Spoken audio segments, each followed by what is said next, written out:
Coughed. Good Monday afternoon. Good Monday evening, everybody. How you doing? I'm the mixed up Manny Vitale, host of My Fight Our War, and it's Monday night. Can only mean one thing: My Fight Our War, and it's time to have another special guest on. I hope you guys, I saw some of the madness earlier with my brother Skylar Ray. We chit chatted about that, and again, why I love going lives because you just never know what the hell's going to happen. So we had fun with that. But today or tonight, I should say, we got a very special guest, Chad Valyear, coming on and going to be sharing his story, testimony, everything with the rocky road, man, addiction. You know, the bitch that it is, and the what the toll it takes on not only us, family, friends, everything else, man. But he's got a hell of a story. Not only that, with addiction, recovery, and of course, you guys, I'm sure you've heard of Chad, and you've heard of his music. So we're gonna hear it all from the man himself. Before we do that, we have to get. Oh, that's right. Things got to make the appearance. See, now she's got her own camera. You know, she's got people now. She's got people. So I'm sorry. Don't mean to get thing mad. Oh, yeah. There's OG. OG's in the house. Evening, folks. I'll be taking notes and sending messages. Yep, OG will be in and out of the shot as well, because she's going to be, if you do have any questions for Chad or myself or OG, Susie for that matter, please, all comments are welcome, man. And without further ado, we are going to do a little bam, bye, OG. Bye. And it's showtime, man. Let's get him in here. The man, Chad. Hey, brother. What's up? It's hard. I swear to God, man. Every time I'm like you, we were just talking in the green room about all the madness that is going on in our worlds with shows and meetings and this and that. Yeah. And I swear, I'm just like, I was like, okay, I need to rest, just a nap. And the one time we were about to go on, we had like 10 minutes before going on, sitting here, and we changed it. We had like another 10 minutes. I go, I'm tired. She goes, you got 10 minutes. Jokingly, she goes, just take a nap. I was just right here. Out. And all of a sudden I hear, wake up. And I wake up and it was time to go live. And I wake up, I go, hit live, like, hey. But you know what? That's what we do, brother. How you doing, Chad? I'm doing great, but that's how we do it nowadays. Before, I wouldn't sleep for 4 or 5 days at a time. Now I appreciate those little 10, 15-minute snores. I'm telling you, my brother. I tell you, so you are coming at us from across the river in Canada. Where are you from exactly? I'm from a little place called Oshawa. It's about an hour and a half east of Toronto. Okay. And it's, they call it the armpit of Ontario. It's I mean, I love my city, I love my home, but I'm telling you, like, it's in bad shape these days. And I've talked about it ad nauseum, like the drug epidemic, the homeless epidemic. Like, it is like, it doesn't look like it's getting better anytime soon. Right. And it's very terrifying because, I mean, I don't know how to say it, but it's like, I'm not afraid to walk down the streets, but it's very uncomfortable. You know what I mean? And when I was growing up and when I was kind of out there doing my thing, there was a little bit of honor among thieves, you know? And it's like, in this world right now, in the shape it's in, there's none of that. And it'd be some young guy, just come up behind you and stab you for $5, you know? Yeah. And it's because, there's immorality, but it's because they're lost in this world that they don't even know where they're at anymore. It's survival need, right? And it's really awful to see. It is. And, with time and effort comes positivity and changes, man. I mean, Detroit, we were number one, man. We were murder capital of the world. Detroit, everything. Every time I'd go somewhere, where are you from? Detroit. They'd be like, the Yankees, And then they found, for blood. Yeah, they're just like, man, yeah.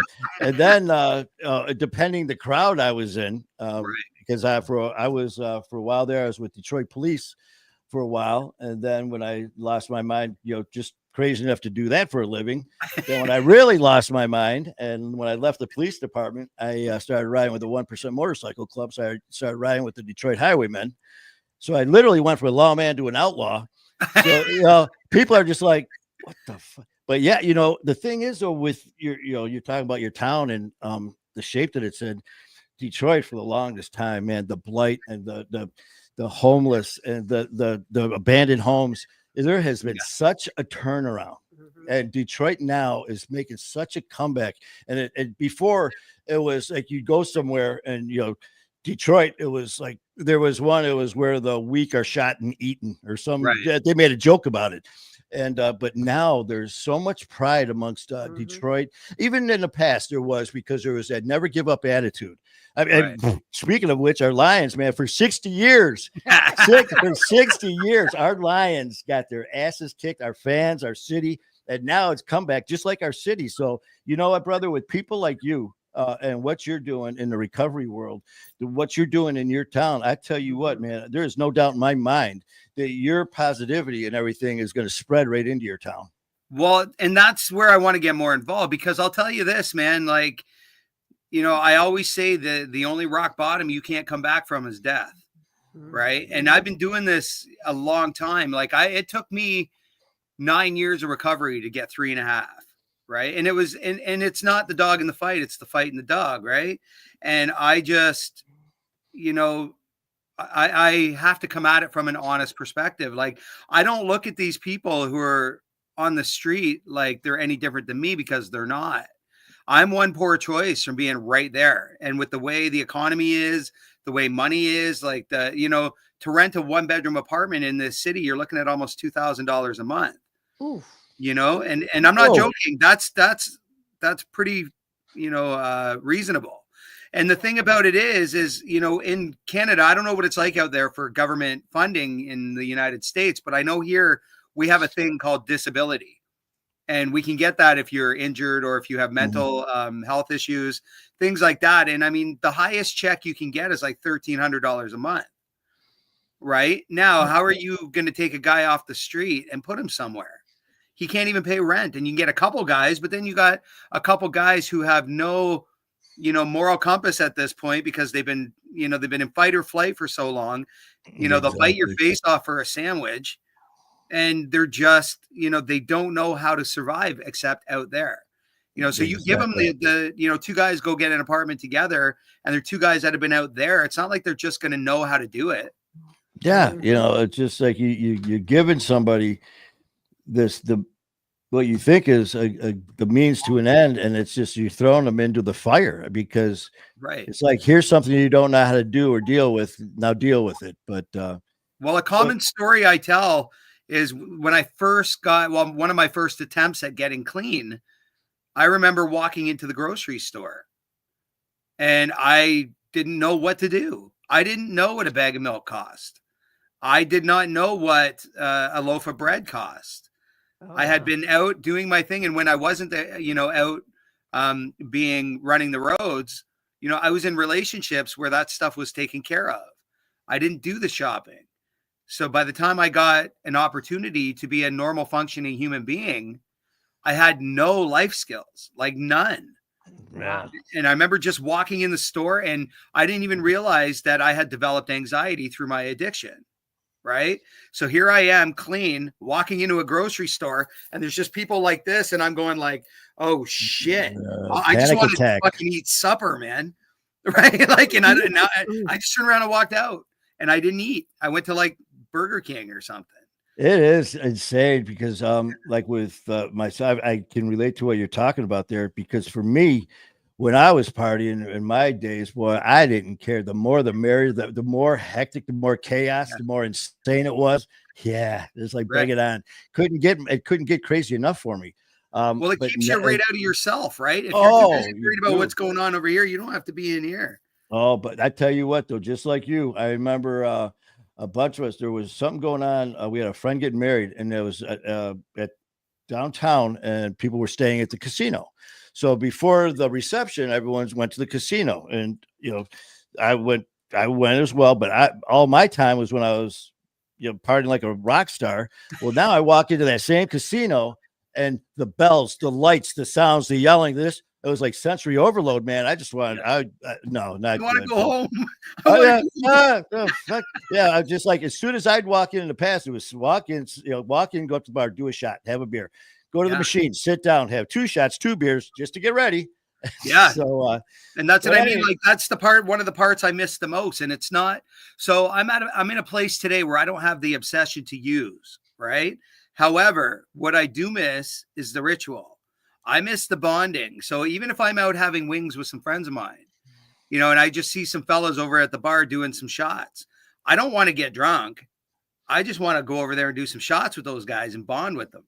Yeah, you know what I mean? And all those, that's how if I met you, that's how we connected, bro. We did a rip and a shot, and it was like, now we're bros. Oh yeah. Yeah. That was our big thing. It was like, we'd walk in, see each other. You'd be like, I'd already have I had my, like, just like my brother. As soon as we'd walk in, he'd look over, beer, shot. Beer, it was just a gimme. But but I tell you what, man, we got, there's a lot to go with you, man. So let's jump right in here, man, because I want to learn. There's so much, there's so many different avenues to go with you. Let's just start from the beginning, man, as far as like your upbringing, man, what it was like growing up, and then how old you were when all of a sudden those roads started to twist and turn and addiction came in. Well, I grew up in a house, like a common story that was often told at the Christmas table was Chad running around when he was 2, stealing the drinks off the table Christmas Eve. Wow. And being like drunk and hungover Christmas morning, not wanting to wake up and open gifts. And that story used to get told around the table. Right. And the thing about that is, and I'm not, and let's be clear, like, I'm not shitting on my parents, right?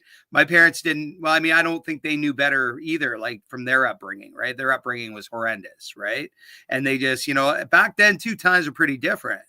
So things going on, kids sipping beer, like, that kind of shit wasn't uncommon, right? Oh, that was normal. Right. But the only thing is, why nobody noticed me doing it, I guess, would have been the concern, right? But that being said, like that, knowing that from you were 2 years old, fighting off opening your presents on Christmas morning, like, that's pretty fucked up, right? And around my house, it was just, there was always partying, man. My parents are addicts, right? My dad's not with us anymore, but my mom, she carried on. They carried on, man, and they, the kids were just kind of there. And they loved us the best they could, but I mean, they did better than their parents, so they thought they were doing good. And that's kind of like how it was with me. I did the same kind of thing. Like, I did better than my parents, but it was still pretty shitty, right? So my dad, like you were talking about the 1%ers. I mean, there's a lot of those guys around my house. My dad did a lot of work with a lot of those guys, and although he didn't wear the coat, he was respected. And you learn that code of the street really quick. And what goes on in our house stays in our house. And we don't talk to anybody. We don't talk to cops. We don't talk to teachers. We don't tell anybody anything going on in that house. Right. Yeah. And everything was very loud. There was a lot of us. My dad altogether had 13 kids. Whoa. And I'm right in the middle. Woo. But I lived with them all, but at different times. Right. And so my dad had 12 and I have a stepsister. I always say 13, but it's because there's 13 of us, right? But I grew up with them at different times. So I was with them all the time. But in my house, like, it was all volume and violence, right? You got yelled at and screamed at, or you got punched out. And it wasn't spanking. And it didn't matter if you were a guy, if you were a girl. Like, my sisters got beat just the same way I did. And again, that was normal shit. Like, that was not unheard of. You knew not to mess around with your parents. Wow. Right. And, and the big one, like, where things changed, I feel. So, with all those different people coming in and out of my house and partying and things like that, there was I used to sleep in front of my little sister's door, because if somebody were to go in there, they would have to get over top of me. And then that's exactly what happened. Like, I got sexually molested by an uncle when I was like, I can't remember, like 3 or 4 or something, and not having the social maturity or knowing what that was. I just knew it wasn't good. Right. And that changed everything. Like, that's where the whole trajectory of my life changed. Right. And it took a long time for me to kind of understand why I was doing a lot of the things I was doing throughout my life, like overcompensating, having the pretty girl on my arm, being promiscuous, not being able, like, I would get close, but I would get like unhealthy close. You know, if I was in a relationship, it became complete codependency, you know, like just insanity. I had to be with someone as sick as me, you know. So there was just a lot of stuff that I overcompensated with in my life. And it's funny because I'm a 12 stepper, right? I don't know if, like, where that is with some people, but that's what I do. 12 steps and 10 commandments. That's kind of how I roll today, right? Okay. So you know, there's a line in my basic text that says, secrets grow in the dark and they die in the light of exposure, right? And I kept that a secret for a few reasons. The biggest one being, you know, whenever a pedophile is caught, the first thing they do is they say, this happened to me. Right. So the last thing I ever wanted anybody to think is that I could ever do something like that to someone else. So as I got older, it was a lot easier for me to keep that to myself. Right. Two, as you're growing up and you're questioning yourself and who you are, your sexuality, all that stuff comes into play, whether people want to admit it or not. Those are things you question in your life. Right. And the last thing, I already felt like an outcast. And keep in mind, this was years and years and years ago. And things were definitely, certain things were unacceptable in the world I lived in. And the last thing I wanted was anybody to cast me out even further, because I already felt like I didn't belong. Right. Now with this, how long did you go to anybody? Did you go to your parents? Did you go to anybody? No, because this man was terrifying. This man was not one of the guys that wore the coats, but he presented himself as though. So when, you know, first of all, if I had went to anybody, nobody would have believed it because he was that guy. Secondly, I was terrified of him. And, you know, thirdly, for all the other reasons that I mentioned, right? So I carried that, like, you know, it was only in the last 10, 15 years that I sort of came out with it. But then in all fairness, and I got to be honest, this is where my step work really helped me, was I had to acknowledge that sometimes I use that as an excuse.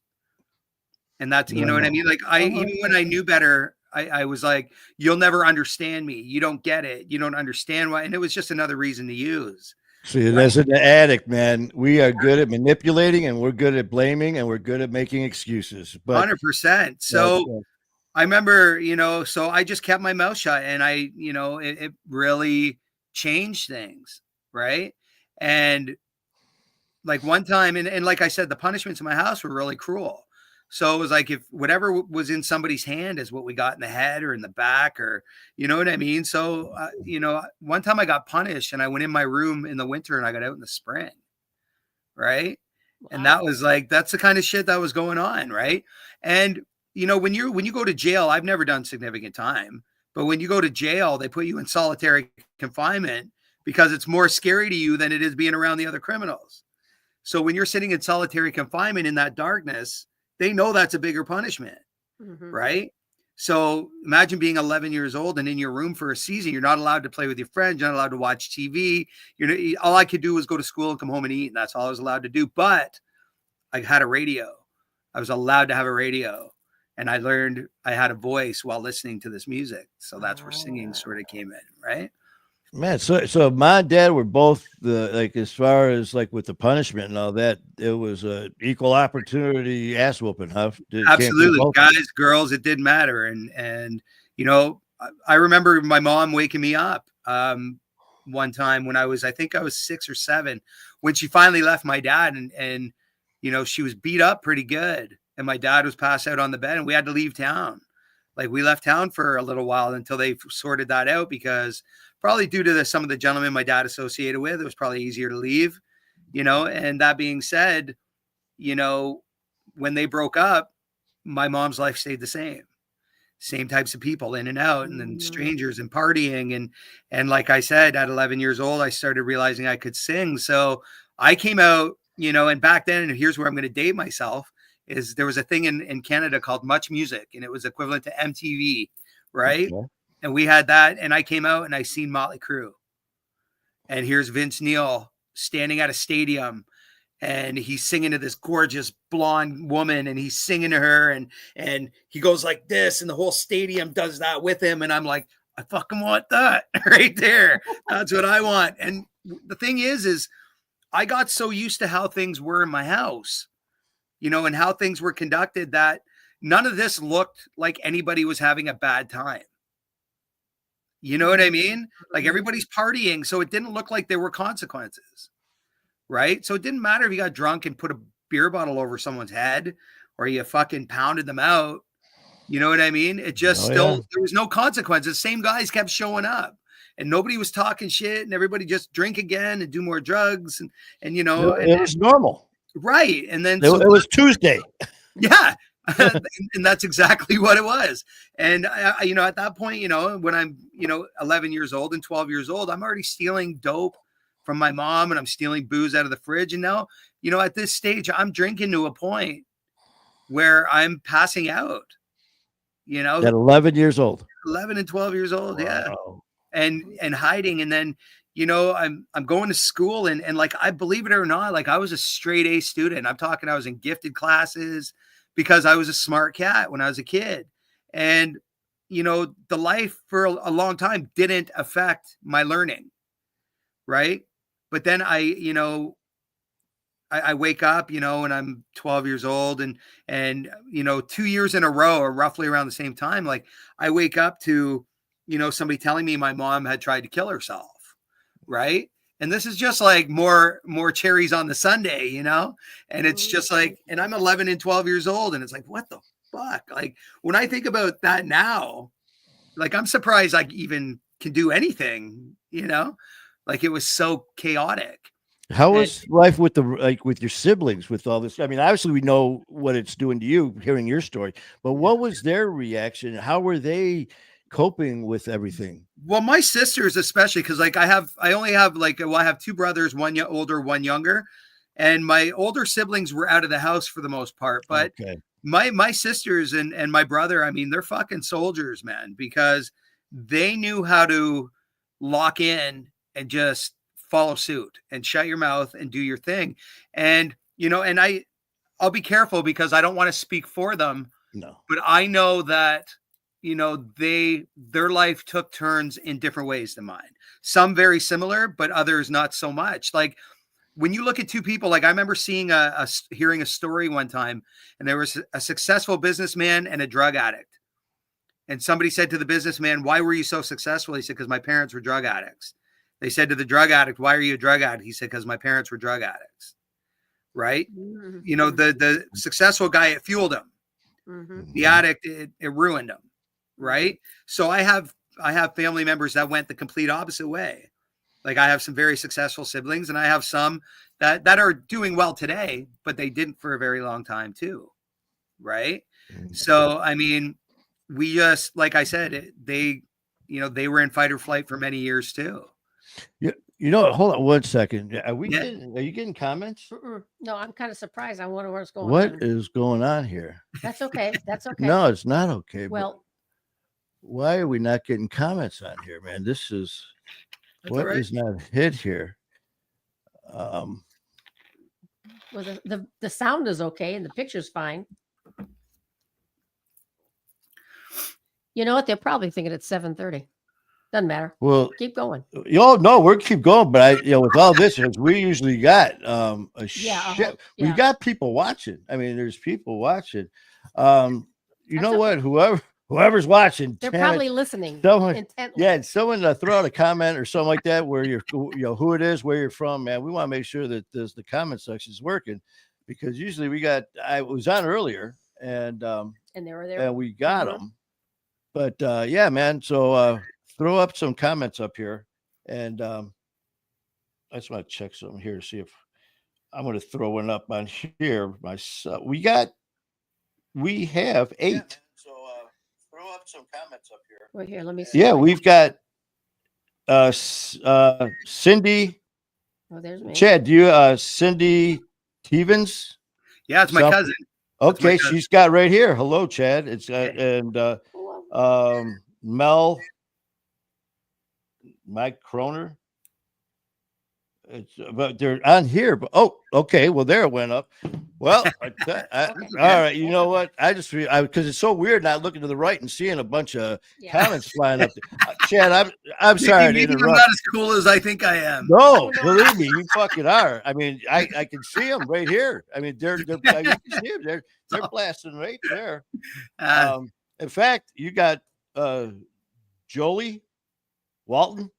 Yes. Yeah. In fact, she says you're the best. Thank you. So I will just relay this shit to you. You are the best. And this one here says you asshole son. Oh no.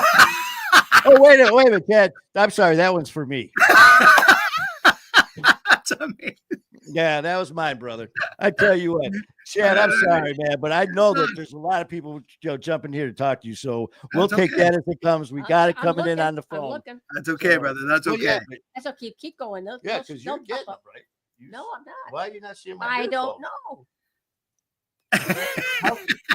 And she's in charge of all this shit. Oh, wait a minute. You just did the Oshawa salute, Manny.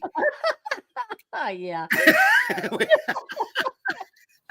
We call that the Oshawa salute. Oh, great. Boston 2%. I just saw there that. he is, my boy, Boston. Boston jumped on my Boston. I'm sorry, bro. I don't know why I can't see you on here, but we are not ignoring anyone. Well, give me your phone. How in the heck? Give me your phone. Yeah, this is live TV at the best. I love it. That's what it's about, man. It's the real deal. No, why are you on? What are you on here? Let's Facebook? go. I know, but go to. All right, this is live TV. Here we are, and Boom, son. there we are. One comment. We're gonna try this one more time. There we go. Comments. There. Now, give me yours. All right. Yes, sir. Yeah, Chantel Hughes. How you doing? I'm your host, Manny Vitale, my friend at work. Tonight we have Chad Valyear on. And we already went through all this. You know what, Chad? Welcome to My Fight Our War, man. This is normal. That's why I love going live. Yeah, man. Because it's just like just right in the middle of the best part. Wait, hold on a second. I just noticed. Did you see that spider on the wall? Isn't that freaking amazing? I don't know what's going on, but you know what? Let's just keep this sucker rolling, man. And let's. Okay, so he had straight A's. That's we left off at straight A's. Oh, yeah. Well, yeah, I was a good student. Like I got straight A's, and then, like I said, after waking up a couple years in a row, my mom had tried to end her life, and then by grade 7, I failed. I went from being straight A student to failing grade 7, right? And the weird thing about that, and that was something I had to work through in resentments, was people knew that the shit was going on in my house. And nobody stepped up, nobody did anything. So it took me, years later, when I realized today, I couldn't know that was going on with a child, today. And I wouldn't hesitate. And I would look them right in the face and say, I'm calling somebody. Like, this is happening, So I, but at that point too, I was also in a band. Like, I started a band as soon as I could find some guys I wanted to play. And I didn't just get a couple guys in the garage. Like, I mean, that was very short-lived, a couple guys in the garage banging it out. But we started writing songs, like, right away, the guys I started playing with, and then I'm playing shows, and I'm playing clubs that I'm too young to get into. And then there's more excess, right? And here's what happens. So now I'm playing these little venues, these little clubs, these bars. And, all of a sudden now I'm kind of cool. Like, I wasn't a very cool guy in school. Like, I knew everybody, I liked people, but I just wasn't looked at like the cool guy. And that's okay today. But it's hard on you when you already feel not a part of. You're already hiding the drinking and partying you're doing. And, and then you get to school and you know what I mean? Like, people know you and they're kind to you, but it's not like I was the popular guy. People knew who I was, but, then all of a sudden I start playing music and then I'm cool. And then, some girls think I'm cute, and then all of a sudden it's like, okay, I like this. And then I go and people are buying me drinks and I'm already drinking anyway. And then people go, hey, you want to do a couple of these, a couple of that. And the next thing you know, like, the two things I know for a fact, and from all my experiences, there's two things that an addict always remembers: the day they did their drug of choice and the day they stopped. Right. And I'll tell you, I was 17 years old and I was partying with my sister, and it was New Year's Eve, or sorry, Halloween Eve. And we were partying with some of those gentlemen, and she said to me, "Hey, you want to try one of these?" And it was a line. Right. And I did that, and it was like game on. Where has this been all my life? That was your first line? Yeah, my first You line. know what? It was, I don't know if you're into wrestling at all. Of course, I was. Shawn Michaels. That's another hat that when we get together and we talk off camera, man, we'll share some stories. Yeah, because, yeah. I mean, we both have so much stuff. Yeah, I actually was involved in 3 matches. Oh yeah.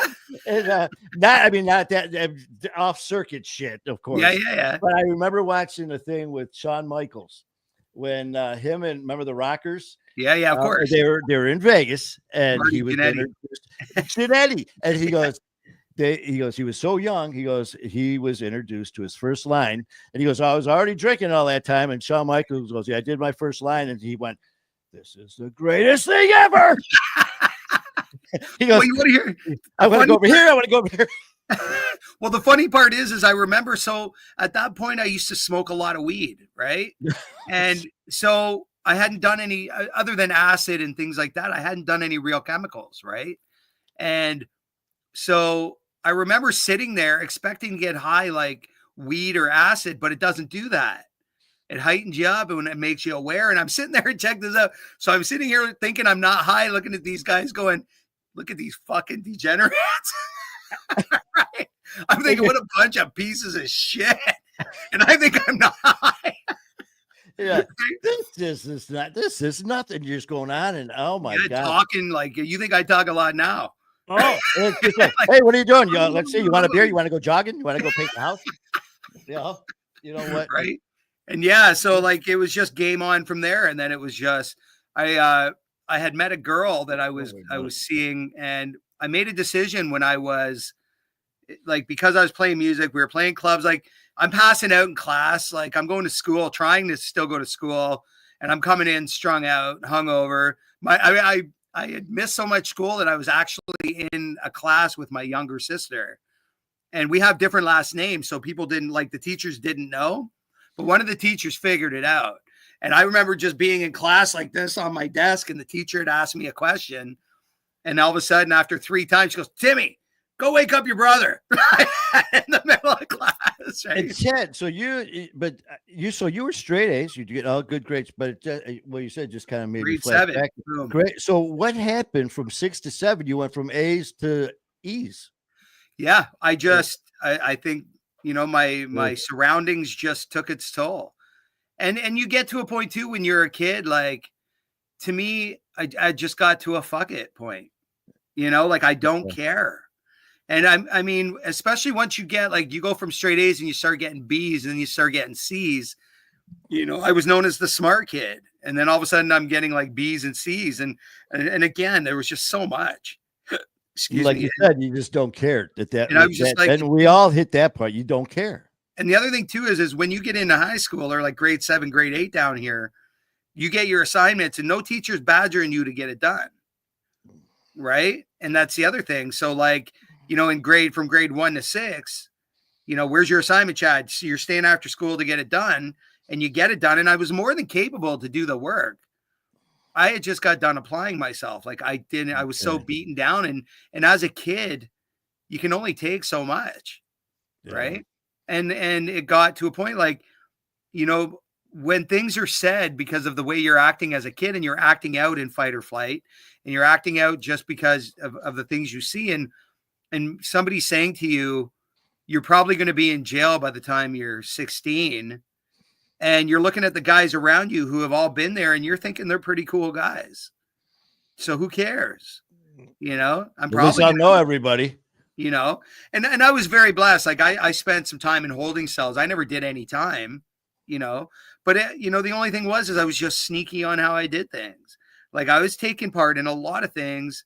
And, there's parts of my life that some people will never know.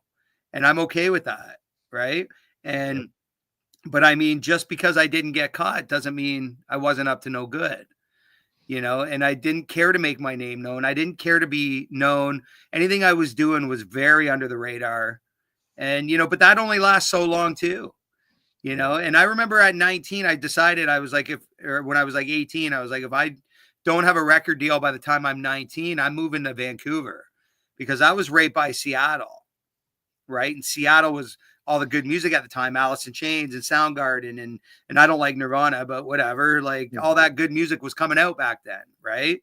And that was when my girlfriend at the time told me she was pregnant, right? So I was not going to Vancouver at that point. But here's the thing. In my life, my dad's role was very, very minimal, right? So I get told that, I guess I just turned 19, that I was going to be a dad. And I was like, cool, like whatever, right? Like, what do I care? I don't have to do anything. Yeah, I'm going to have this cool little version of me, and I'm going to teach him how to be just like me, like as if the world needed another version of me at that point, right? But that's how sick I am. Yeah, I'll just have another me. I'm going to have a mini me. Right? And, I watched this woman really snap into motherhood. And right away, we have this baby, and my life doesn't change. I'm still out playing music, and I refuse. Like, I got to be honest, there were some times when I really gave it a go. Like, I would stop playing for, a couple of years and go out and work, but I couldn't maintain a job because I was so selfish, self-centered, and self-seeking in my addiction that anything that inconvenienced me in any way, I felt I shouldn't have to do. Right. And it's just an addict mentality. Like, oh, I don't like the way my boss talked to me, so fuck him, I'm quitting. Yeah. I'll get another job. Yeah. And then I don't realize that this woman who's raising our son is out there every day at 18 and 19 years old, working, midnights, and then coming home and raising a kid because I won't get my lazy ass out of bed because I was up all night drinking. Right. But that's the nature of the disease, right? Like I was a shitty human being, and it just really comes down to that. Like, I'd love to make, at the end of the day, regardless of why, see, when people talk about the onions, oh, you got to peel the layers of the onion and get to the root of the fucking, it's just like, you know what, man, at the end of the day, nobody has time to care why you're being an asshole. Right. Doesn't matter how many layers of that asshole, you're still an asshole. Right. And people didn't have time to care why I was being a dick. Why I was being irresponsible, why I wasn't being a good partner, why I wasn't being a good dad, why I wasn't being a good friend, why I wasn't being a good anything. 3 words that come to my mind when I think of me back then is piece of shit, right? Like, straight up. And I would love to just tell you that I had all these great intentions, but I didn't, man. It was me. Like, I didn't think much of myself, but that was all I thought about. But you know what, though? You just nailed it when you just described all of us as addicts. Right. Screw you. You know what? Well, you know what I think of you. You know what? I don't give a shit what you think of me because I don't care what I think of me. I don't matter to me. Do you think what you think matters to me? Exactly. So, I got it. It's just that I don't give a shit attitude, man. I got you. Exactly. And, and then the thing, within 2 years, she was pregnant again with our daughter. Right. And again, I think, this poor girl's hope was that I was going to figure it out. Right. And today, like, there's no love lost between her and I. Like, we have no relationship. Like, it didn't end well. And to this day, like, she was a great mother to my children, but between her and I, there's no love lost, but I didn't figure it out. And after about 15 years of this, she was like, fuck this. And she dipped, right? She's like, beat it. You made it 15 years? She did it 15. What a soldier, eh? Yeah, I almost judge her for not leaving me sooner. That's it, Chad. That's when you're like, people think I messed up. What the hell's wrong with you? Well, you know what? Yeah, you stuck with me for 15 years. Are you nuts? Yeah. Like I said, I almost judge her. See, you know what? The thing about being an addict, you could have spun that. It's like, you know what? This is all your fault. You stuck with me for so long, which made my probably condition. Did. You know what I mean? I probably use those exact words. Here's the thing, and it was one of my greatest weapons in my arsenal was, a lot of times. So I was very hard to confront, and I made it very impossible to confront me because I was quick with my mouth. I was loud. I was basically I was pretty much a bully is the best way to put it. So people didn't come to me. The only time I would feel the consequence was when everybody was at the end of their rope. So there was no warning. There was never any kind of like, Chad, if you don't do this, I'm going to do this. It was like, fuck it, I'm out. And that's what they did every time. You know what I mean? So with that being said, every time a relationship ended or a friendship ended or relationships with my sisters or my, it was always like, just, they were at the end of the road. And then it would come as a surprise to me. And then it was like, everybody's turning on me. Fuck this, fuck you, fuck everybody else. I'm out. This is bullshit. And then I'd hate everybody else because they were sick of watching me die. And it's just that cycle. How can I not put it together that I'm the common denominator in every relationship that's fucking up? Yeah, right. It's crazy. You know what, Chad? It's seeing us now recovery and looking at others.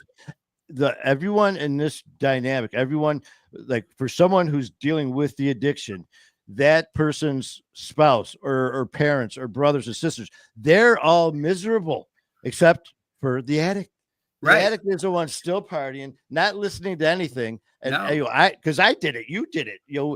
Everyone was busting their ass, slamming their head in the wall, trying to make sense of us. Well, we didn't give a shit about anything. So I got you, man. So I didn't even know how. Like I'm sitting here. And, we talk about, I don't know what your higher power is. I can tell by your shirt. It's probably the same as mine. Mm-hmm. But I know for me, it was like, I had prayed and begged God to give me, music and a pretty wife and beautiful children. And he gave me all that. And as I'm burning it to the ground, I have the arrogance to look up and go, how can you do this to me? And not realizing that it's me in all these situations, and then, I break up, this woman breaks up with me after 15 years. And within 2 months, I'm with another girl and she's pregnant with my third child and my daughter. Yes. Well, my dad had 13. So that what they say about that cycle. Yeah. And again, but my life's not going to change. Who cares? What's another kid? I didn't have to look after the last two. You know what I mean? Like I was there, like, don't get me wrong. Like I was there with my kids, but I just wasn't a great dad. And and I just was shitty at it. And I had a lot of fun with my kids. Like I can remember a lot of really good times with them, but when it mattered, I wasn't there. I didn't do the things, and so, here we are with, another one on the way. And I had a really great way of, if I can get the girl I'm with to do drugs with me, she'll probably need them too. And then I don't have to buy them because she needs them too. Yeah, she'll buy them. So that, it wasn't too long after my daughter was born and we're balls deep.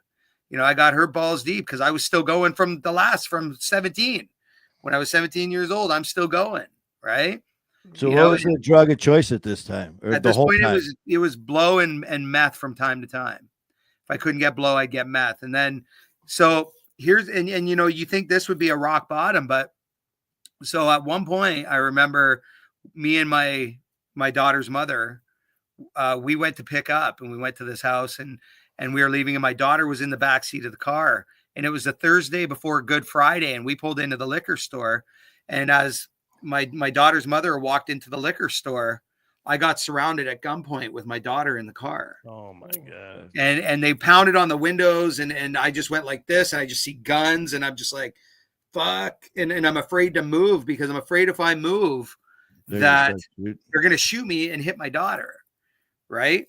And I hear her screaming and like a lot of people talk a lot of shit when they talk about if they could get what they would do if the cops ever showed up. You know what I mean? And they're always my favorite stories, but I grab my phone and I do it. And it's like, no, dude, you're going to fucking take it like we all do. Right. Mm-hmm. And I'm telling you, at one point I undid my seatbelt and my feet didn't even touch the ground. Right. And so I was face down and he picked me up off the ground and I watched them take my daughter's mother and I watched them take my daughter and load them in the cruiser. And I'd love to sit here and tell you I was the toughest guy on the planet, but I just remember that tear going down my face. Like now I'm arrested. I've got a bunch of dope on me. So much for music. I'm not getting into the States anytime soon. I don't know if I'm going to see my daughter's mother again because I guarantee you now there's a restraining order of some kind or a no contact order. And that means I can't see my daughter. My older kids at this point already hate me because of the life I've been living. Right. So here I am in this situation, and this tear just goes down my face. Like, it was almost like defeat. And you'd think that would be the end, but that was the beginning. That was where it started, you know? And I remember sitting in the jail cell, you know, and I hear, well, first I'm sitting in the cop car, and I remember hearing my daughter screaming. And I said to the police officer, I said, listen, I said, if you got me, I said, I'm not going anywhere, but if you let me just hold her, I can keep her from screaming and you guys won't have to hear it. And he goes, if you cared about your daughter, you wouldn't be being charged with drug possession, you piece of shit. And I want to say I wanted to argue with him, but he wasn't wrong. Right. And I just, and the really sad, the saddest part of this story, you know, if you think it's not bad enough, I was laying in the jail cell and I could hear her screaming. Right. And they have my phone because they're watching the calls come in. Right. Because I had a lot of dope on me. And, you know, I was supposed to be making some deliveries and things like that. So my phone's ringing and they're just sitting there watching the numbers come up. Right. And anyway, I hear my daughter screaming. And at that point, I was no longer concerned with where she was. I knew that I was going to start getting sick. And I no longer cared what was going on with her mother, I knew that that withdrawal was coming. Right. And I had nothing. Now I'm in this jail cell. I don't even know if I'm getting out. And I'm about to get sick. And that's how sick I was. I didn't care anymore what was going on anywhere else. Wow. The withdrawal was about to kick in. And I ended up getting bailed out in like 3 or 4 days. I was in there. And I remember within an hour, I had more of my drug of choice and some booze. And it just kept going. And when I decided at that point that I was going to try to change. Right. But at this point, I'm still believing in my head that alcohol isn't a problem. I'm a drug addict. Right. So I just kept drinking, but I stayed off dope. And, you know, at one point, my daughter's mother was forced into treatment.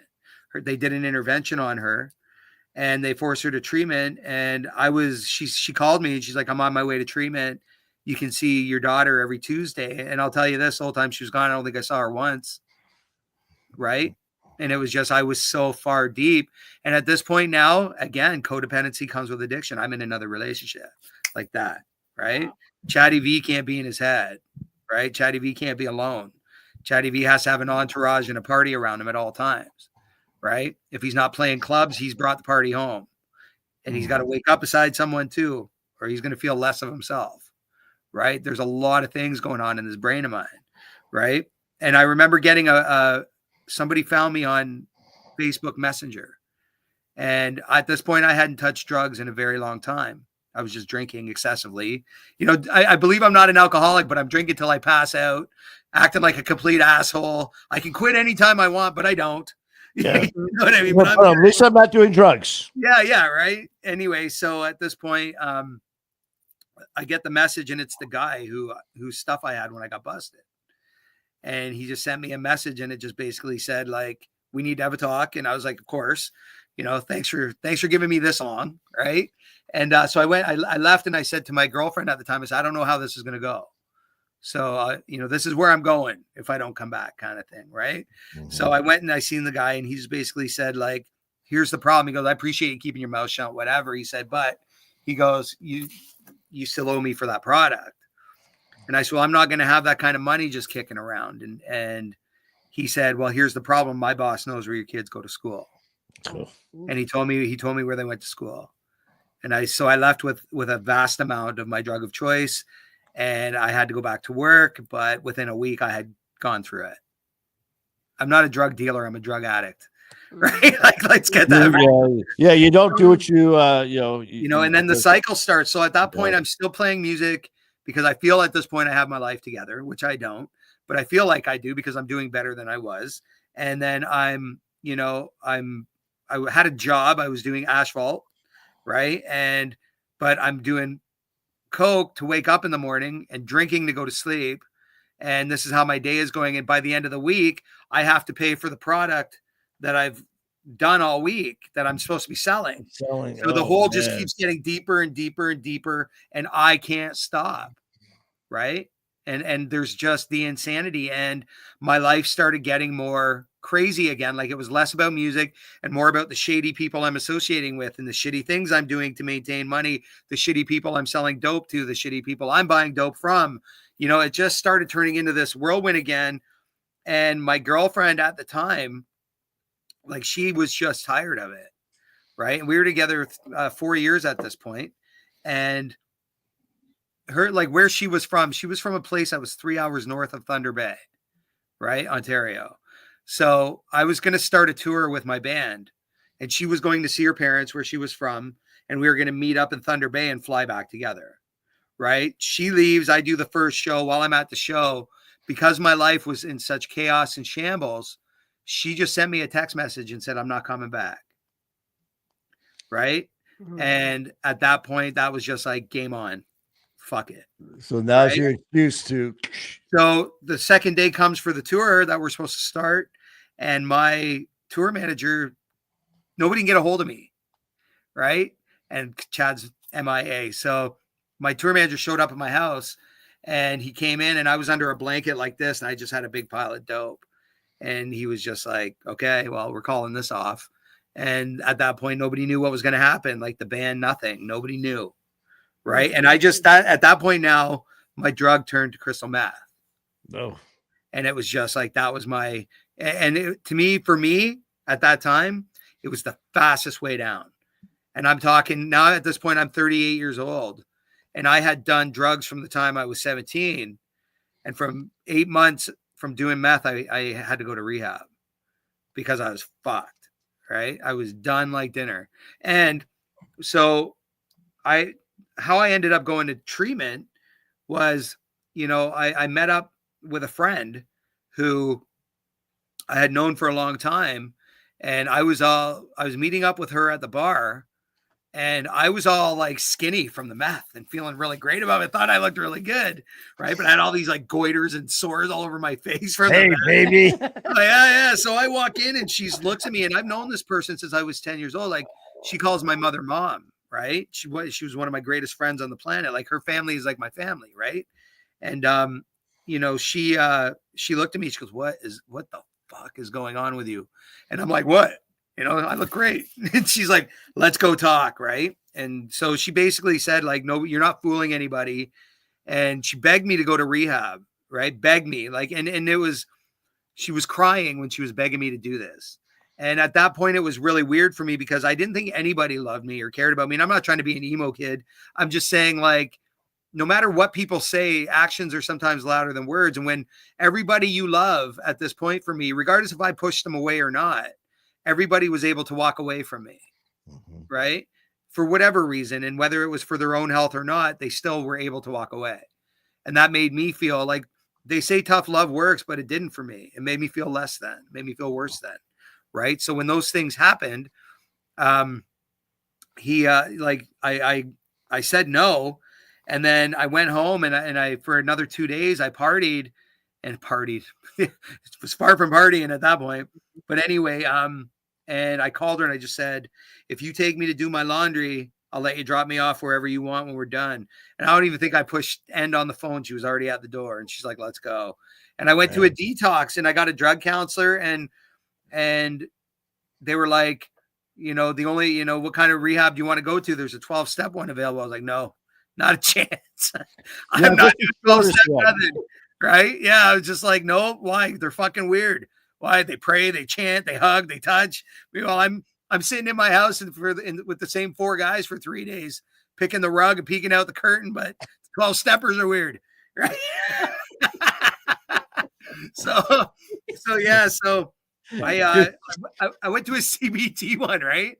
And they say a dirty joke, the best sex to have when you're a crack addict is doggy style, because one will peek out the curtains, the other will pick the rug. I'm going to hell for that one. Hey, at least we'll know each other, right? Yeah, everyone knows everybody. Not anymore. Yeah. Hey, you gotta have that humor, man. Yeah, dude, it's called survivor's humor, and I was one of them. So if we can't laugh at ourselves, and screw us. That's it. Hey, we got to own it, and that's what we're doing. That's so, humor. So I went to a CBT treatment center, and it was very army regimented. Like, I'm talking white glove across the windowsill, make your bed army style, and they tear you down and they pick you right up, right? And they throw you out back into the world, and you're not ready, man. Let me tell you. And so I, at that point, had a place to stay. So when I got it, I did like 21 days or something, just a spin cycle. But at that point, it was so different for me. I thought that was going to work. And I didn't want to stop either. I was just trying to learn how to use drugs successfully, right? There was no part of me that wanted to get well. It was, I'm going to get everything back, right? I'm going to do this the right way. Oh, man. And so, but I got out and I, again, kept drinking, right? And I remember I used to take my daughter on the weekends because I'd mended fences with my daughter's mother. My older kids still didn't want a lot to do with me. I think they were popping in once in a while, but not a whole great relationship. And at this point, I was taking my daughter every weekend to keep myself out of trouble, right? Trying to figure out what my next move was going to be because I didn't know what that looked like for me.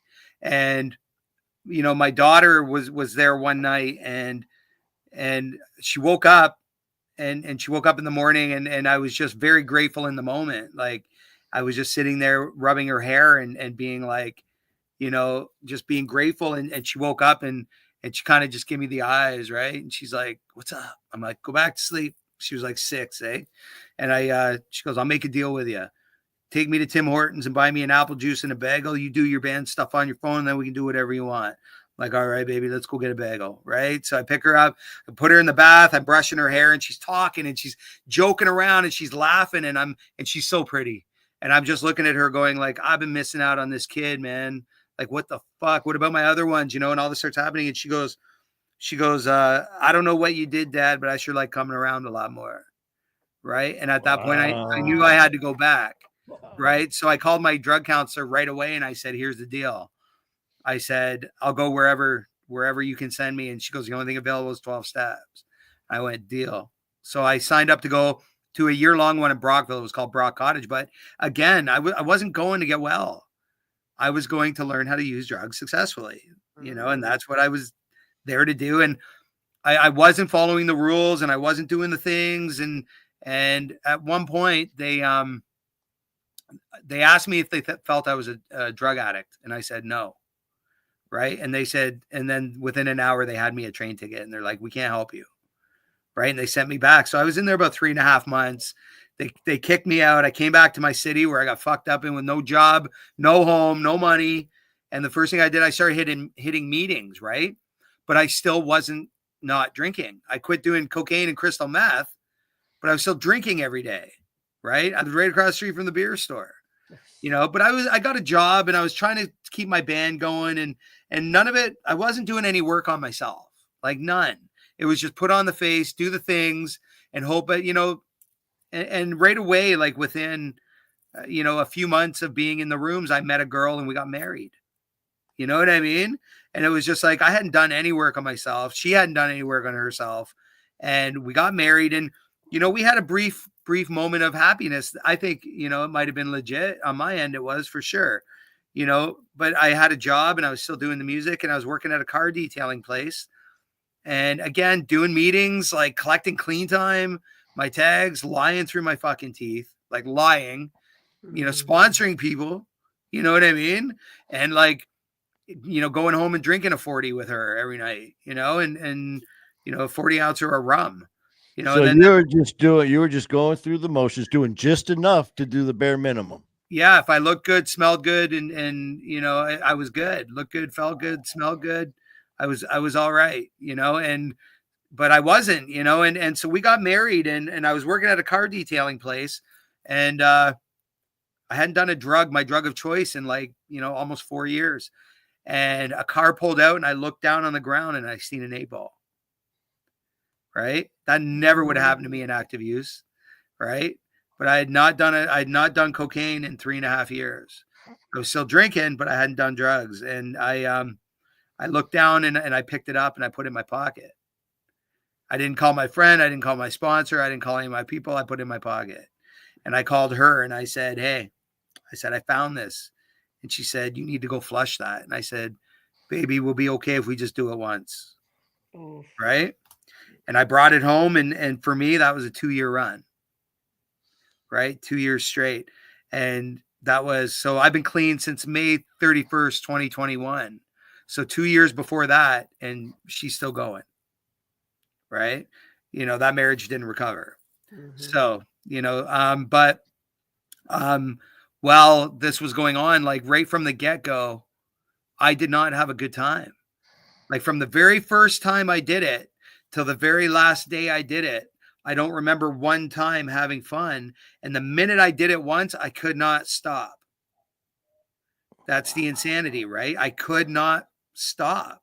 And at this point now we're going through like, minimum a ball a day between the two of us, and then a 40 pounder and a 26er between us. And this is what we're doing every day. Right.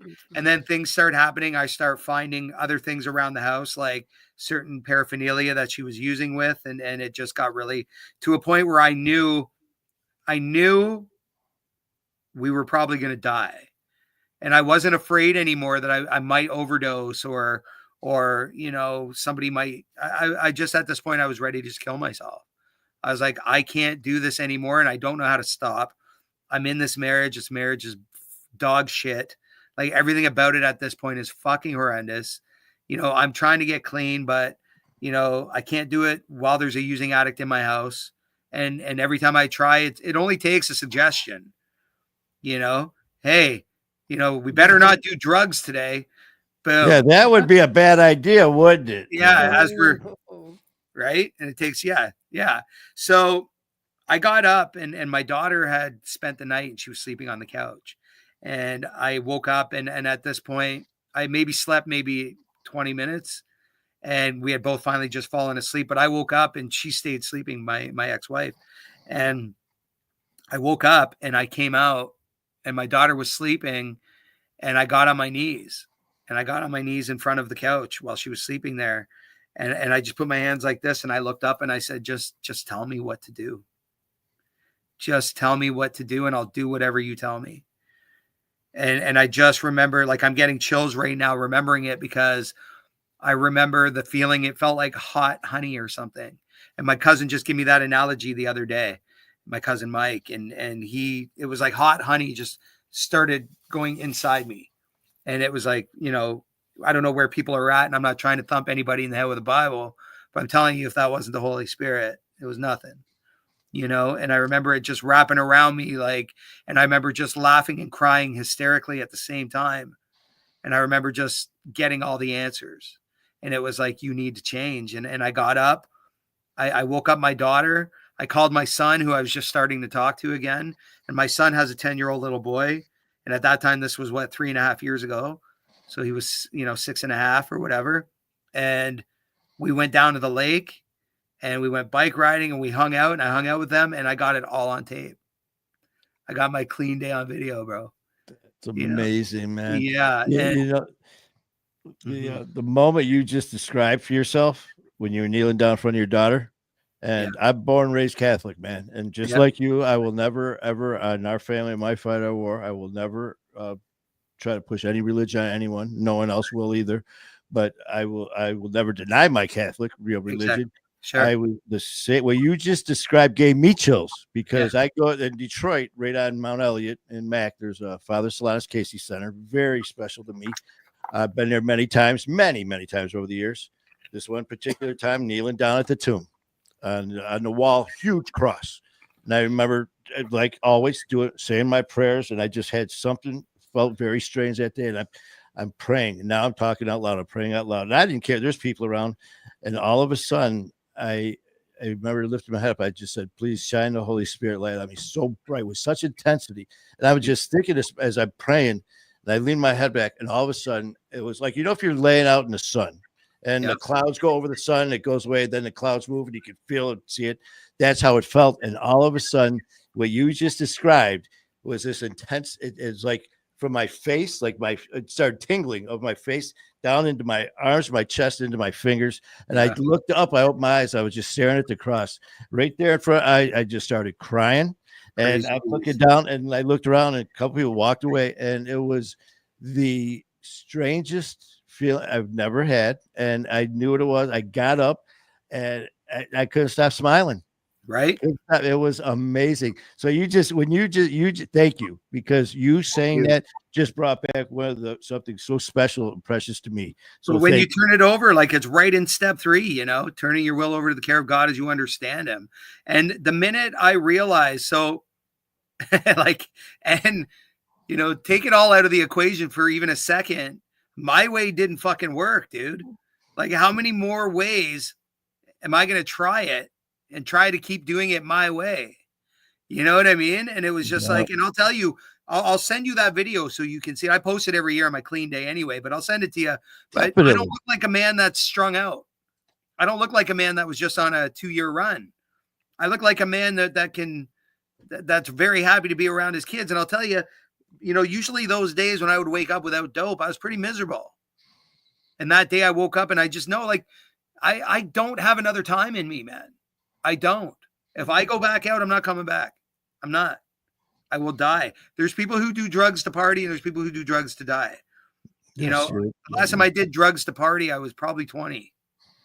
The rest of the time it was a death mission, and that's all I wanted to do and here's the other thing, like, I did so much dope that my parents and my friends and the people that loved me were kind of waiting for me to overdose or die or be found in a hotel room somewhere, and I think the idea of actually killing myself, like they say suicide is a cowardly act.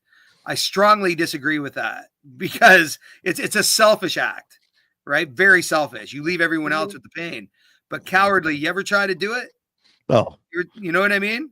It's a hard thing to actually succeed at because, if you're not stopped or whatever's stopping you, I mean, it's a hard thing to do.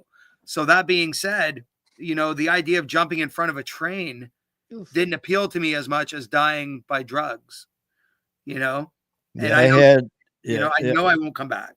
I had neighbors. We moved in my house when I was young. The neighbors across the street, I watched all their kids, their 3 kids, all grow up. And the youngest one, or the middle one, Kevin, unfortunately got into drugs. And I mean, for I don't know how many years I watched him. He was born, growing up over the years. And I remember I was having some issues, and I went over there, and here's Kevin, who was going through living hell himself. I always got, he's my little brother, right? And his dad was my big brother, and we went for a walk, and here's Kevin telling me, he goes, "Manny, I know you're going to get through this." He goes, "You're the toughest guy I know." And here he is pumping as he's going through hell. He passed away. And just the thing I remember Nancy, his ma, saying is that phone would ring, 2 things: he's dead or in jail. That was just a gimme. And she said, "Thank God when he was in jail, because I knew he was off the street." At least for a little while. At least for a little while. But the thing is, he wasn't getting the help in jail. But so when you said that, man, it's just like, it just really hits home, man. Well, I know in the last 4 months, I've lost 5 people to this disease, right? I know since I've been in the 9.5 years that I've been in and out of recovery, there's coming up on 50 people. And I'm not talking guys I just said hi to. I'm talking guys that I've had these types of conversations with. I'm talking guys who I've slept head to toe with. I'm talking about guys that I ate breakfast with, that I slept in detox with. These guys are dead, and everybody thinks it's like, I don't think people realize how life and death it is. And when people close to you start going, and there's more going to go, and that's the sad reality, it really puts the face on it. Like a year and a half, 2 years ago now, 2 of my nephews done. They thought they had another time in them. I have, so many people that I've lost, and it doesn't, like, everybody's, I don't know if you knew Chuck. Did you know Chuck from Ashes to Awesome? Barely. Yeah, well, me and him were talking one day, and he said it to me one time. He said, I both pray and dread for the day it becomes easier. And that was very powerful to me, because I was just like, me too. And just like, even recently, one of my sponsees, he was supposed to come and start his step work, and he didn't show up. I thought he got pinched. His brother found him overdose in his truck, and it doesn't get easier. And the sad thing about addiction is there's more of us coming. Oh, it's right? addiction, as evil as it is, man. And It doesn't addiction's not, discriminate. no, it doesn't care who you are, what race, what color, what creed, Yeah, what financial status you are. It right. doesn't care, man. And And that's, and that's the thing, man. Like, you know, when people, I've struggled with this for so long, and you get these arrogant fucks, and they say things like it was a choice, and I'm like, can you imagine? And I've used this analogy ad nauseum, but not everybody who does drugs are drug addicts, right? Some people aren't wired like us, and they can do drugs and do it on Friday and go to work Monday, right? Guys like us cannot, right? So I know that not everybody who suntans gets skin cancer. But can you imagine somebody taking the chance and suntanning and ending up with skin cancer, and somebody telling them they don't have a disease because they chose to lay in the sun? Like, can you imagine the arrogance in that? You know, oh yeah, like you knew the risk. You don't have cancer. Like, I get it. Like, the only choice we ever had was the first one, right?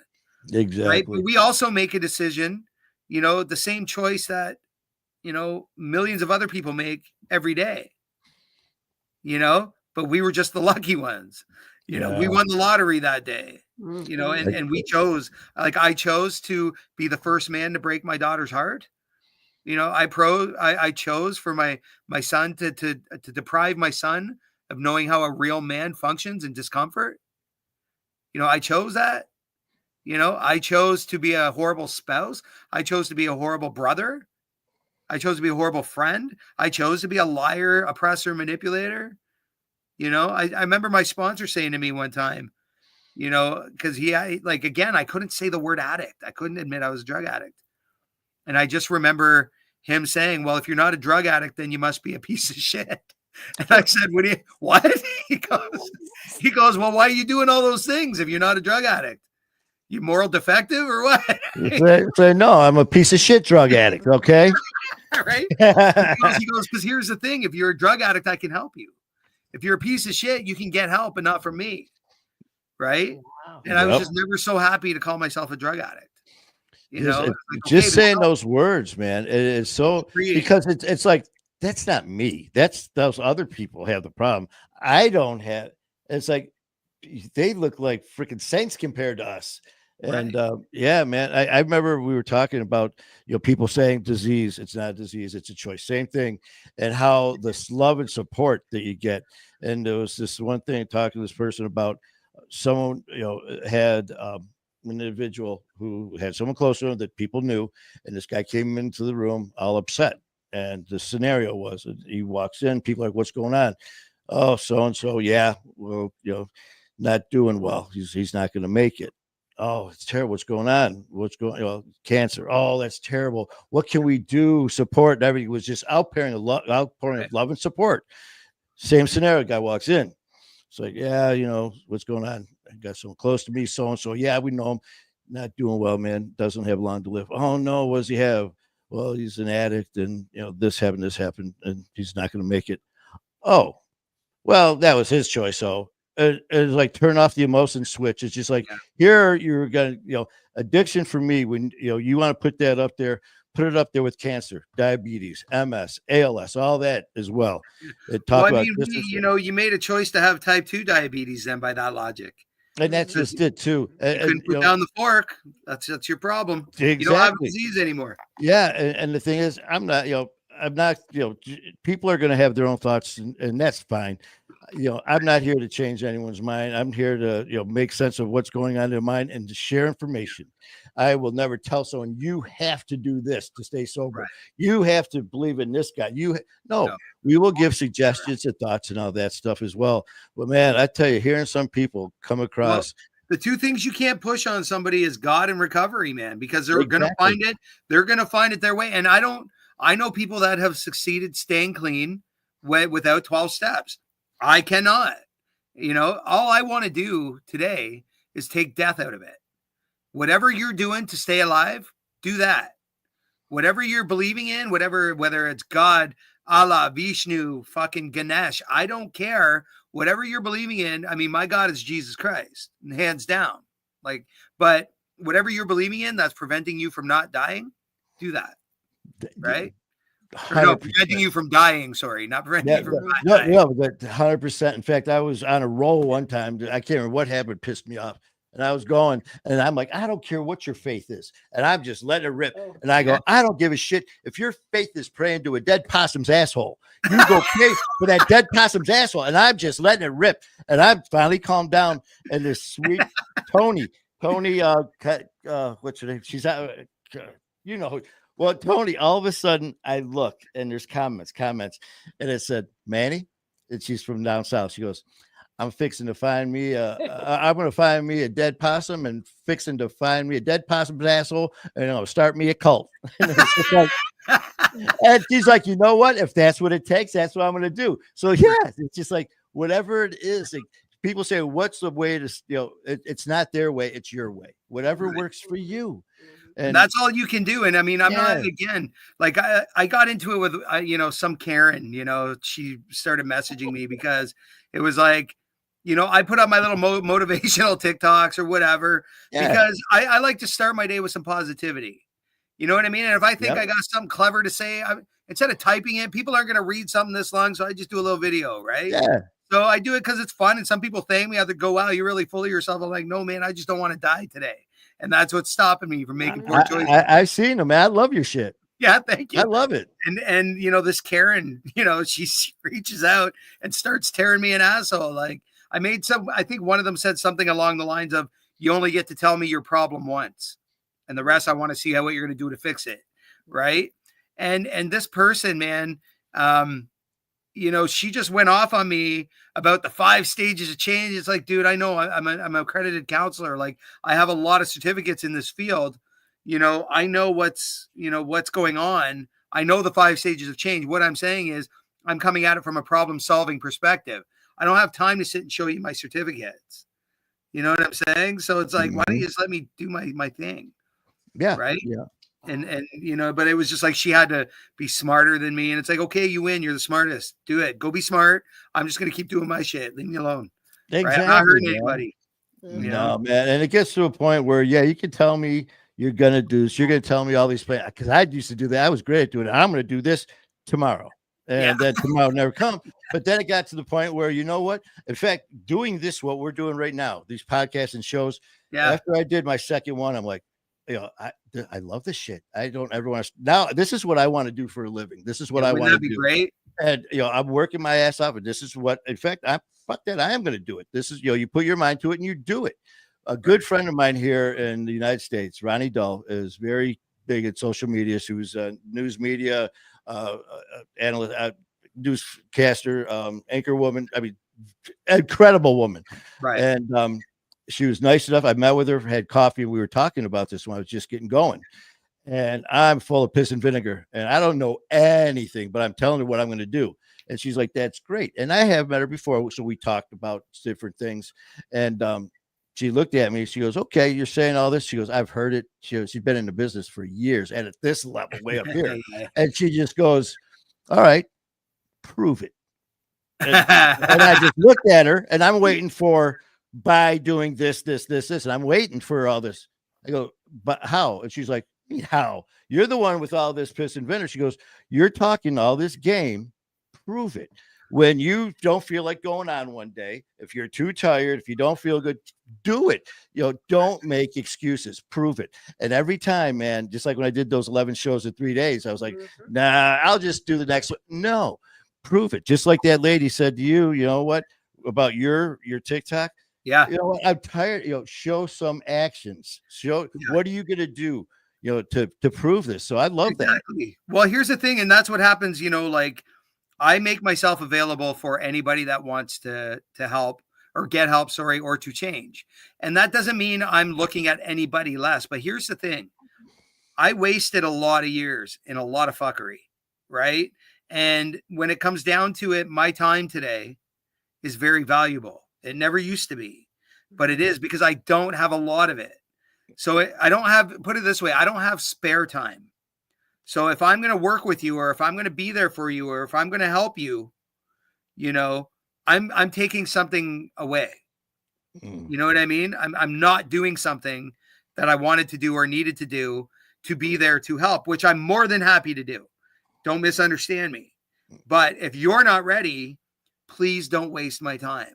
Exactly. Oh, I love it. There's somebody who wants my time that is ready. Exactly. You know, and I get off on this shit. Like if I can help somebody, when I take somebody through the steps, brother, like a couple guys that I sponsor, they laugh because they're just like, dude, I think you like this more than I do. I go, probably. It sucks for you right now. Oh yeah. You know this hell you're going through? You know what I mean? You wait till the next step. Yeah. Step 6 and 7, they're brutal, man. But no, you know, but anyway, yeah. So like I don't have time to, like, with all due respect, I just don't have time to fuck around. No, right. I'm with you 100%, man. And it's like, and I'll pray my ass off for you if you're not ready. You know, I pray for people's rock bottoms all the time. You know what I mean? It's like, I can't, the desperation, like when I see somebody desperate, I get off on it because I know there's hope. When I see desperation, I know there's hope because that's what it takes. Like we can sit and, you know, again, like everybody wants, I wish I could show people this side of it first, you know, because it took a lot of work to get here and it took a lot of crying and it took a lot of feelings. And it took a lot of, you know, like realizing that, you know, I ran my life on drugs and character defects and I had to realize that it wasn't the drugs that were killing me.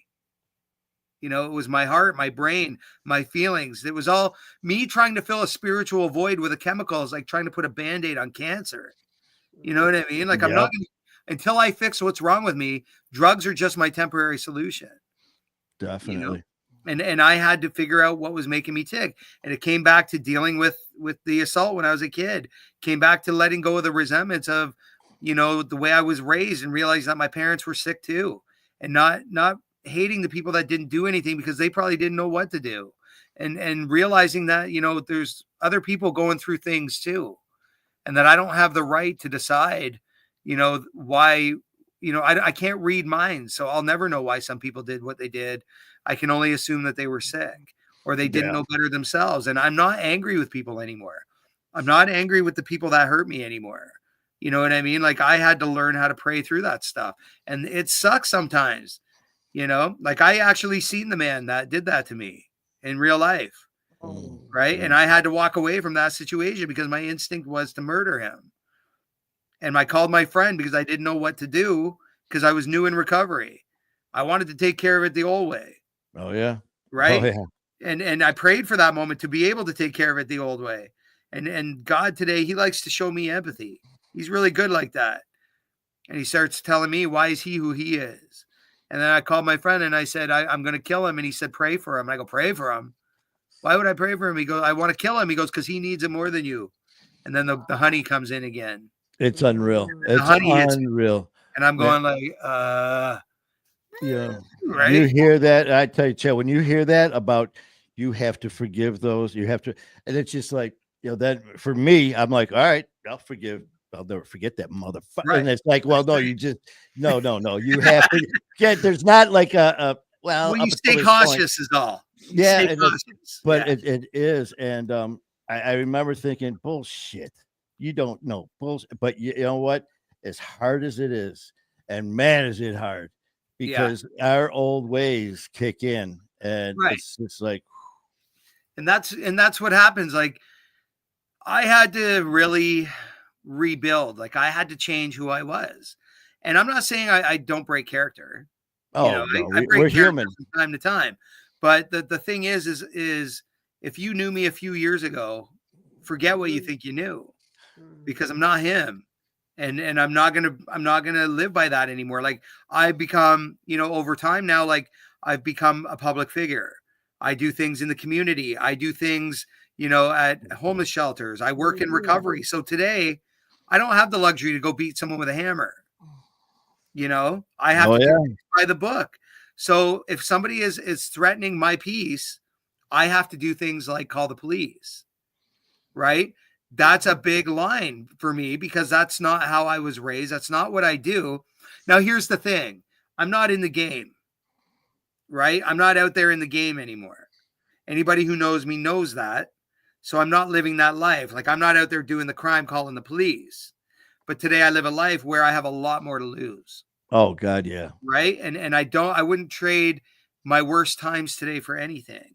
That's what it is too, man. And like I tell people that since I started My Fight Our War, the weirdest thing is when I first started it, like the first couple of weeks, the first few months of doing this, I'm getting these comments and messages. They're like, Manny, this is the best. I love this, and thank you. And then accolades started coming towards me, like you're great, you're this, and it was like, whoa, wait a minute. Yeah. I'm not used to hearing. I'm used to hearing, man, you know that, yeah, Manny, yeah, that piece of shit. I see him. Okay, then I was good with that because it's like, that's right, motherfucker. That's who I am. Yeah. But now hearing all of this stuff about this praise and stuff, it's like, whoa. But like I was telling OG, man, because she just started a year and a half ago with running as my admin, all this, and she was asking about my past and stuff. And she's like, I'm hearing these stories about you, like with the club. All and, true. This and all. I go, oh, that's the G version. I go, it's much worse. Right. And she's like, I can't believe that. And I'm like, I go, you know what? And I go, you talk about how much fun and the laughing and all that with what we do with the show and the people we meet and all this. I'm like, trust me, if you would have known me 6 years ago, you just like you just said, Chad, you just nailed it. It's just, people like just forget about that. It's like, forget about that person, forget about that past. No, I want to remember that because it made me what I am today. Well, I keep things in my back pocket. So it's like, I don't live in resentment anymore. And like we were just sharing, like, I don't not forget. I just stay cautious. And the other thing is like, I'm not living in pain anymore because I was a shitty dad. I remember that I was a shitty dad so that the day my daughters decide that they may want to come and talk to me again, that I'm the man they deserve to meet. Yes, exactly. It's like you learn. I'm the man that deserves to meet them. Yeah. Instead of the past thinking about it and then just getting that burning feeling to react. Now I get that feeling, and now it's like a teaching moment. Yeah. Okay, what did I learn from it? Which still is kind of hard to do, but you do it. And I'm an easy target. Like, people don't like, for some reason, there's people who don't like to see me do well. Oh, right. And it's like, and it's really unfortunate because I'm the kind of guy that, I don't care. Well, I mean, I have my limits. Like, if you've touched a child, I can't forgive you for that. There's no amount of anything that's going to make me go, well, he did that when. It's like, no, fucking bury that dude under the prison. I cannot work through things like that. Right. However, there's not a whole lot that I couldn't forgive you for. And there's not a whole lot that I couldn't overlook because I know the things I did in active addiction. Right. They weren't kind. They weren't good. They weren't moral. Exactly. And for me to believe for 1 second, for me to walk around not being able to forgive, kind of cancels out the thought that I may be forgiven. That's like me. It's like you're a hypocrite. Right. So here I am. I'm looking at some situations, some of the people that will pop up here, or some of the lovely messages that I might get every now and then. You went, instead of attack mode, it's just like, you know what? They're asking to be forgiven and saying, I'm sorry. It's like, screw you. And it's just like, well, you know what? Who am I to judge? Right. After all, you just nailed it, Chad. Who am I to judge? And, right. Well, I mean, at some point, so I mean, if you want to bring the spiritual aspect into it, man, like, we were forgiven. Exactly. And if he comes back down, who's he going to first? The sickest, right? And we got to be ready because it's like, I'm not here to, I'm no longer here to leave a mark. I'm here to prepare for eternity, and that's it. The rest of all this stuff doesn't matter anymore, And if I'm not looking to die. That's not what I'm saying. But if I'm leaving tomorrow to dine with the king, I'll go. My kids are good. My daughter's in a safe place. Like, my daughter and her mother, like, her mother now has remarried to a really great man. They have a little girl. So my youngest daughter has a little sister, and she's well taken care of. This man's a great man. I love calling him on Father's Day just to say thank you. That's a really powerful thing for me because I don't just give give power to my, over my daughters, like, and being able to look at my daughter and go, you're allowed to call him dad. You don't worry about that with me. He's earned that. He's a good man, That's awesome, Chad. Things like that. And it's like, I don't, I can't walk around, I just don't live in any kind of anger, resentment, none of it anymore. And all I want is what's best. And I want when my kids decide, like I have a relationship with my son and his little guy still, but my daughters, you know, those relationships aren't there. And I just pray one day they come back. But if they don't, I understand. And I met a guy who had like 36 years clean. And I know this guy, he's helped many people, like hundreds and hundreds of people. He's a guy that sponsors a ton of people, and he's a great man. And I just admire his recovery so much. And I remember somebody saying something about his ex-wife. He goes, "Oh, don't bring me up to her, man. She'll tell you what a piece of shit I am." And I just was like, here's this great man with all this recovery who saves lives on the daily. And there's still that person that thinks he's a piece of shit. And that's when I realized that there's just some people who are always going to think that of us. Oh, without a doubt, because we've hurt some people, blood family and friends so bad over and over and over and over that we don't remember. And I've had a few that those bridges cannot be mended, and that's on me. And I got to remember that. That's great awareness, dude. Like, this, right? And you can say that today. And that's freeing because, why, like, there's so many people like I see walking around, and it's like, when you give somebody an apology, but you follow it with a but, I did it because, it's like, no, man, just say sorry and let's get on with it. And we're, I actually, as much as I hate it, I love it now. I love when I'm wrong, and I love being able to tell somebody I apologize. You know what I mean? And sometimes it sucks. Like, it fucking sucks. But you know what I mean? That's the way I have to live today, because the one day I don't make things as right as I can. Like, I will give somebody the floor. Like, I can remember my son, one of the last conversations I had, and me and my son are great today, right? But, he was resentful for a long time, and rightly so. But I remember at one point just saying, like, okay, you need to get out what you need to get out now, because I'm not going to do this every time we talk. So I'm going to listen to this one more time and let me have it. Right. And I don't care what it is. I won't even respond. And that wasn't the conversation verbatim, but that's basically what it came down to. Right. And I just remember, him kind of saying what he needed to say. And now if it starts getting to a point where, something negative is going to happen in the conversation, I don't need to be right with him anymore. He's 29 years old. So I don't need to show up to my son today after being the dad that I was and go, you need to pay attention to what I'm saying, and you need to respect me, boy, and none of that shit, because why would he at this point? Exactly. He's 29 and I'm only 3.5 years clean. So at what point, I have to understand, as much as I'm the dad and as much as I like, straightening things out, that it doesn't just come because, I don't get, when he tells me I hurt him, I don't get to say I didn't. Oh, exactly. And, the thing too about the anger and all that stuff and the saying, I'm sorry, in the past, the way I would handle things, and it sounds like we handle things the same way, was in the past, if there was an issue, there was no, let's have a beer and talk about it. It's like, let's have a beer and a shot, and I'm going to punch you in the fucking face. Right. And that's just how things were. But now a big thing, I did a show and I was being interviewed, and they said something about, how do you handle it now? And I said, well, the controversy is still there. I go, but now I love controversy. In the old ways, they would have handled it differently, but now controversy brings about conversation. Conversation brings about opinions and thoughts and ideas, where you still may think I'm a piece of shit at the end of this, but maybe not as big as a piece of shit. And it was just like, and I remember telling you, and OG's like, where did you hear that? And I go, hear what? What you just said. I go, what'd I say? She was like, controversy brings about conversation. I go, I just said it. Yeah. She's like, great? You don't even know what you say. So there's times, and I swear to God, I've said it many times, because I'm not the most articulate person around. But there's times when I start talking, it's just like afterwards, I've done shows, and I've like afterwards, I'll go, is that a word? And she's just like, what? She goes, you're asking me now? I'm like, it sounded good coming out, but it's just like you get going, man. So it just handles. Well, and that's the spirit. Sometimes I feel that's the spirit working through you, because I know when I've shared my experience, strength, and hope properly, when I walk away from the podium and I don't remember what I said. Yeah. And sometimes they're my most powerful moments. That's Chad. That's it. Because I've had times, I swear to God, I've had those times where I'll just say, What did I say? Well, I will watch this later when we're done, not because I'm an ego trip, but because I want to know what I said.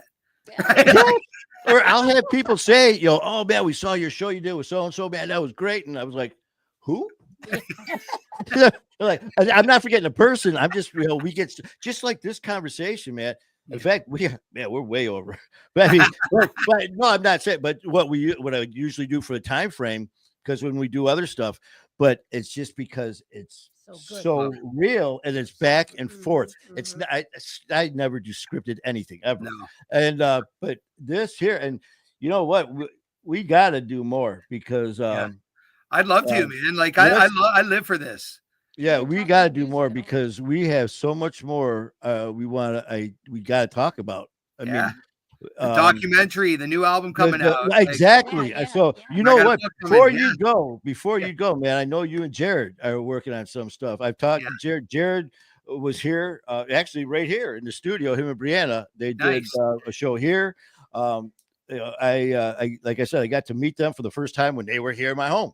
Yeah, and I was on their show, they were on mine, and with his music, and now you two, what's going on with that? Well, what? Jared, should I not? Or what? So, well, I'll leave it. I can tell you this.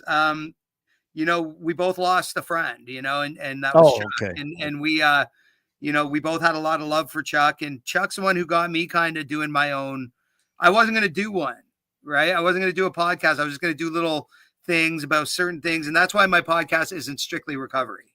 Right. I just do one that's music, whatever the person is on wants to talk about. Right. That's actually, I saw, I think it was today I saw it. Valyear. You put with him, you posted a show you did with him. And he was talking about you want to do this, and you were talking about what Chuck, I could do. I just saw that. So what happened? So when Chuck was really all about me doing this, and he was very relentless. He was like, "I think this is your jam," and I was like, "Well, I appreciate that." And it was funny because I did my first episode, and he saw it, and he was really, he was really proud of me for doing it. And then he was going to be my second guest, and he passed away. That's what, that's what it was. You posted on there just now. That was really something, man. Yeah. And he impacted so many people that we ended up on this cool little recovery thread. But see, I had met Jared a long time. I met Chuck through Jared, actually. And Jared had reached out to me to do the Blacklist.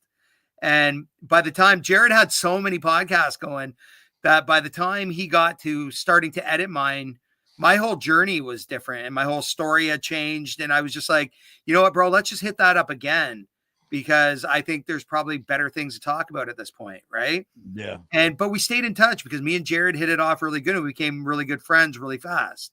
Right. And that happens with addicts because we've had to learn how to do that. Right. Mm-hmm. And, I listened to his rap stuff and I really liked it. And we had talked about it, and it never, I'm fucking busy, man. Like, and I don't mean that like an asshole. I'm a busy guy. And if somebody's not dying, I'm bringing recovery somewhere. You know what I mean? So, he had thrown this track down and he had me listen to it, and he hadn't put the hook in it yet. And I said, let me do the hook on that. And he goes, for real? And I'm like, dead serious. Cause the song was deadly. And, Jared's got a cool rap voice, man. He does this thing really good. And, so I laid the hook on it. And when I sent it back, it was like, we decided, let's just pay a little tribute to Chuck, because Chuck's the one who put all us misfits, who put all of us misfits into this little group of people. And now we have this whole recovery community that I didn't even know existed. And I didn't know until Chuck introduced me to it all. Right now I'm doing a podcast. I'm on your podcast. Me and Jared are friends. I know Chantel, and I know Haley, and I know, all these people that I didn't know before. High Sobriety, all these podcasts and shit that I'm now, being part of in this community that's keeping me alive. Right. So what better way to say thank you than sing it to him and hope he hears it where we're at, And it's, I wouldn't have had the moment. I wouldn't be here right now, probably, in this podcast, because nobody would know who I was, and it's just now. Like, those are the moments. Right. And then I get to meet you, and now we're friends, you know what I mean? And we're not the fly by night people. Like we will be in contact now all the time. Oh yeah, and that's just it too, man. The people you meet, and I've always liked to say, I look back to Brad McLeod, and Sober School, and Dan and Donna from Hard Knocks. Those were the ones that was the gave me. first podcast I did was Hard Knocks. Yeah, so Dan got me in the circuit, and Dan's. I'm telling you, man, that's still one of my favorites. Like if you look at my episode on that, it was awesome, and like that's the one. Yeah, that's the same thing, man. In fact, they were the first. That was the first live that I ever did, ever, and it was with them. And Dan afterwards, he looked at me. He goes, "How many of these have you done?" I go, "This is my first one, man." He's like, "Oh boy!" So, but we did it. He still gave me that shot.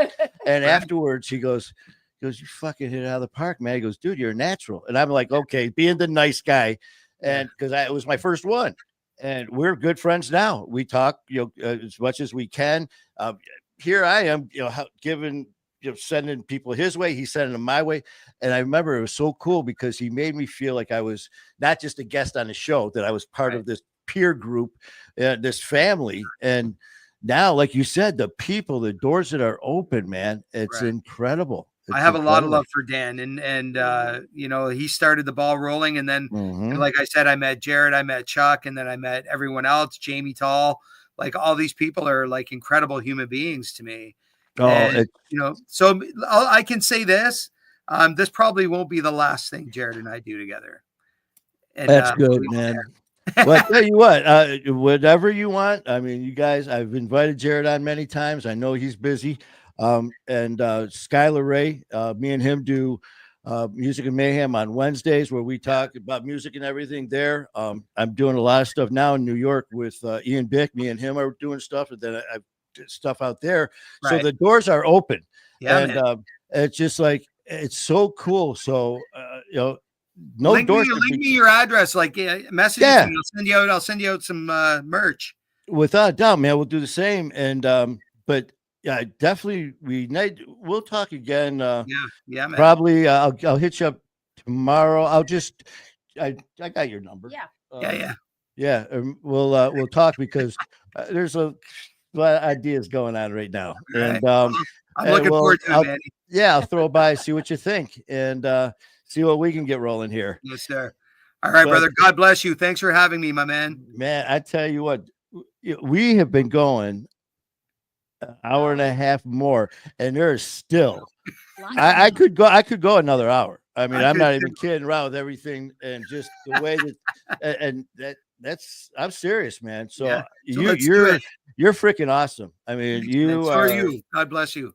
And it means a lot. And I'll hook up with you within, if not tomorrow, the next day for sure. And we'll throw some ideas around. And but you know what? Everyone knows you. But why don't you throw out, where can they hit you up at as far as your social media? I'm Chad Valyear on Facebook, Valyear on the band page. I'm on X as Valyear. I'm on Instagram as Valyear and Chad Valyear. Valyear the band on Instagram, and Valyear is just my personal one. But anybody struggling, anybody wants to reach out, I will get back to you. I promise. Especially if you're struggling, please reach out to me. I've got an ear. I've got some. If anything, I've got some experience, man. And I know that there's a way out. And all I want to do is pull you out of the fire. So let's reach out. Get a hold of me, man. Just don't die today. You don't have to. There is a way out. I promise. That is for sure. You know what? Before you leave here, I just want to, Danny Gibson. Thank you so much for what, Danny. I love you. You, Katie, and Little Man mean everything to me. And he just threw something out here. He was so glad for this. It was absolutely gold. I don't know if you can see these comments. That's what he just threw out. And Tyler, our boy Tyler Thomas. I was just gonna say, my boy, MMA man. He's out there kicking in some. You get a little crazy in the ring doing his MMA. God bless him. Yeah, man. Of course, Brianna and Jared. Jared, yes. But yeah, so thank you guys so much. And Chad, again, I appreciate this so much. Anytime, brother. Hit me up soon. And yes, and I'm going to be dropping my number 2, and we will get this rolling. Mad love, brother. COG. Thank you, brother. Good night. Right, take care. Good night, darling. Brianna, you know what? I can't. We went I tell you, he's a hell of a Good guy. man. energy. Chad Good is, I energy. tell you what, I got another brother. Yeah. Huh? He doesn't Another. know. He We've doesn't added know yet. somebody else to the family. Oh yeah, but yeah, we went an hour in and 40, 40 minutes, yeah. and I swear to God, we could have went another hour. Woo. It was a different show. Mhm. We hit on a lot, and I know for a fact there's a lot more there, but he has so much to offer. Oh, what a life. He's got so much to offer in so many different ways. Mhm. And with his knowledge of what we've all gone through and different ways of handling it. So Chad Valyear, my man, you're pretty freaking incredible for all Mhm. that. Very intense, very passionate. Yes, thank you so much. And we will be talking, trust me. Yeah. And you know what? There's another day of the week. I'm only doing 3 shows right now. I might have to do another one. Oh boy. So we'll throw that by you, Chad. Until then, man, thank you guys so much. I love you guys. And please, if you don't forget about us over on YouTube, check out our we've got 2 episodes that we dropped. We've got Norman Seabrook we did 2 weeks ago, and Kevin Lanning we did last night. If you could check it out, please go to My Fight Our War on YouTube and subscribe and share that content. It'd mean a lot to us. And TikTok, check us out over at TikTok and follow us over there. Mhm. And until then, man, thank you guys for all your love and support. And we will be chit chatting soon. Until then, man, keep fighting a good fight. Good night.